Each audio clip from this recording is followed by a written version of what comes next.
E vamos sorrir, e vamos soñar, vamos atrevernos a non calar.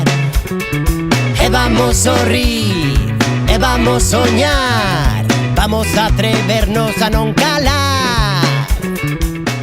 A xornada de folga dar unha resposta xa contundente á administración despois de moitas mobilizacións xa feitas, peches, concentracións, recollida de asignaturas, entrega, onde estamos reivindicando melloras laborais, sociais e salariais para un colectivo que está totalmente precarizado. Os tres sectores que están aquí representados. Aí a conselleira Fabiola está no seu búnker, non sae, non atende o que son estas necesidades, nin quere dar solucións ás mesmas.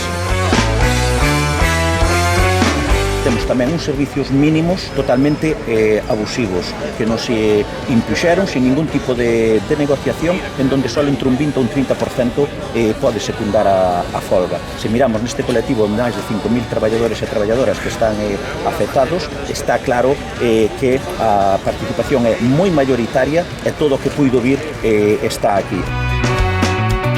Incluso nunha interpelación parlamentaria que tivo onte Fabiola, se lle preguntou por esta folga, estas movilizacións, o que veu a decir é que estamos reclamando convenios e que hai que negocialo coas patronais. Si, eso xa o sabemos, pero ten que haber a colaboración da administración, que é que está subvencionando e pagando estes servicios, que hincha o peito onde está a gratuidade nas escolas infantís e despois o que son os centros de menores, que son servicios públicos que están externalizados, privatizados, pero que queren facer a ese low cost.